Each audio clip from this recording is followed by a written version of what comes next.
فرآمدن سیل از کوهپاره‌های سمت ولسوالی شکای درواز افغانستان در روزهای 8 و 9 ایول مجرای 5 را در دو دهه درواز خواسته و شیرگاوت بست.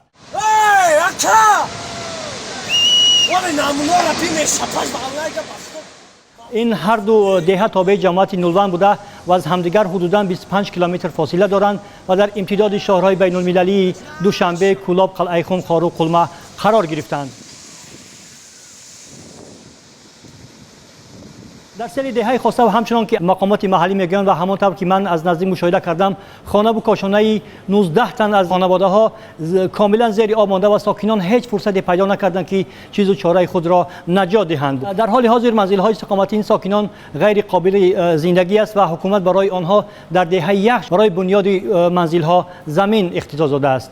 راه در این دهه با تلاش راهسازان تقریبا 10 روز بعد باز شد، اما در سیل یک روز بعد در روبروی دهه شیرگاوت تقریبا 23 کیلومتر بالاتر از خواستو که آن هم از سمت افغانستان فرآمد و مجرای 5 را بست، نیز 5 خانواده آسیب دیدند.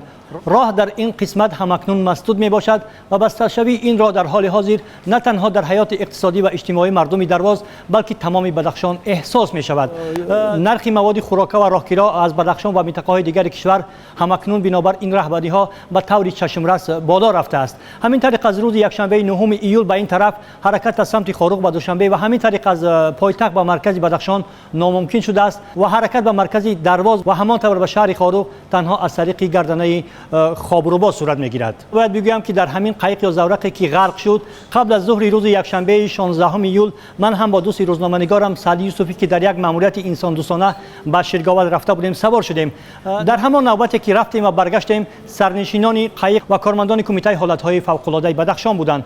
ما تقریبا از دهه شیرگاوت ساعت‌های 12 نیمه روز برگشتیم و ساعت‌های 3 شنیدیم که همان قایقی که ما را به شیرگاوت برده و آورده بود در دریا غرق شده است و همانطور که مسئولین کمیته حالت‌های فوق‌العاده تاجیکستان بعداً اعلان کردند حادثه چپه شدن زورق در دریای 5 در ناحیه درواز با سبب از کار ماندن محرک زورق رخ داده است. در نتیجه 3 شهروند تاجیکستان غرق شدند و زورق به سازمان فاکوس متعلق بوده است.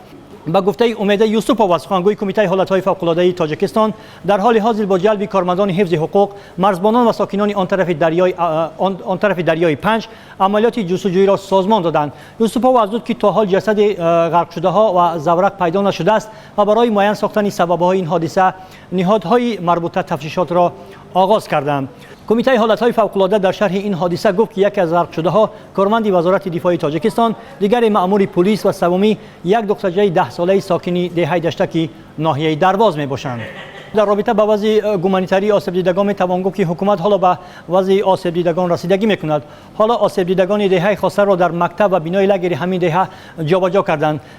طی چند روز اخیر چند هیئت حکومتی از جمله در رأس نخست وزیر قاهر رسولزاده، معاون نخست وزیر عظیم ابراهیم از محل دیدن کردند و در صحبت با ضرر دیدگان گفتند که تا آغاز موسم سرما برای آنها منزل‌های نو بنا خواهد شد. آن طوری که در دهه شیرگاوت ما مشاهده کردیم هلال احمر تاجیکستان خیمه‌ها توزیع کرده است و خود ضرر دیدگان گفتند که از ناحیه مواد خوراکواری مشکلی ندارند.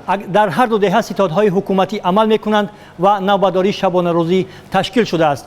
راهسازان هم در دوستان به شکافتن کوه آغاز کردند و معاون وزیر نقلیات تاجیکستان هم که در محل حضور داشت گفت همه تلاش خود را خواهند کرد که در آینده هر چیز زودتر این راه باز شود، اما چنین به نظر می‌رسد که باز شدن این راه حیاتاً مهم برای بدخشان و همین طریق تاجیکستان به درازا خواهد کشید.